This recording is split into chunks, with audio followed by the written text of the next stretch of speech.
Just working on a few things, tidying up all my electronics. It doesn't look like it right, but here's a cute little thing I got off Amazon. That's 5.68 volts.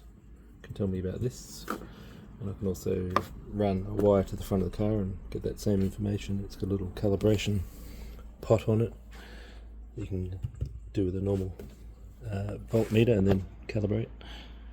The one thing I pulled out while I was here was this ground wire that got forgotten, and it's this dissimilar metal thing that I've had happen before. It's just a bad crimp job, sort of a bit of both. But see, on this side, same crimp technique, different metal. So I don't know. Look, it's a beefy one. It's not one of those thin ones. Yeah, so I've been cleaning out this area here. This was just a forgotten area, and had several ground cables. I had two ground runs, and one of them got forgotten because I used to have this thing in here. Big supercapacitor. Hasn't been plugged in for about a year, but it's been driving around with me, and it still had 10 volts in it. It wasn't connected. It's still got 10 volts in it now, so that's pretty cool. And redid the whole front, or the whole back area. Basically been trying to get a good way to have a top up of this little 12 volt battery.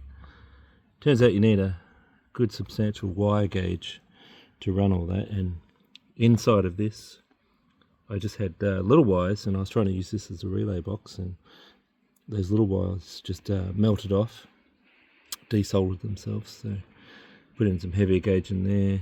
The whole thing's fused, but it'll always fail at the weakest point. So I finally got a system where I charge it straight at the terminals and run the switch through a fuse at the console. So yeah, I can monitor the voltages there, turn on a switch and get some charge. So here are those cute little voltmeters. I've got a pack of mixed colours, so I don't have to rely on these cigarette adapter thingies anymore. That's them there. I'm planning on making some sort of panel with those voltmeters, and here I can throw the lead acid a bit more charge from the lithium. That's just climbing away, so I can do that in between sessions. And I can also, I wanted to make this a relay off the ignition, so it's not, at the moment it's on the permanent supply, so if I don't forget about it and nothing bad will happen while I'm away, sort of thing. I guess I have to attend to that. Anyway, that's that quick update.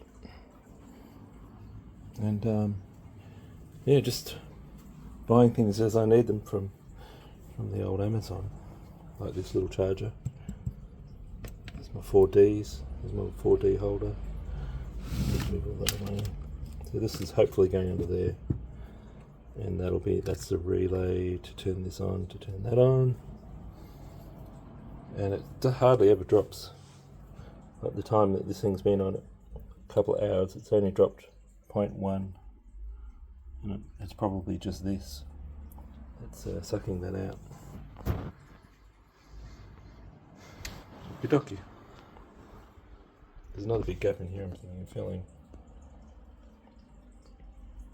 Got this computer here I don't want there. Maybe I'll make a little cubby for it back there. Never need to touch it. And then I can put this on a hinge, and then I can hide that and this in there.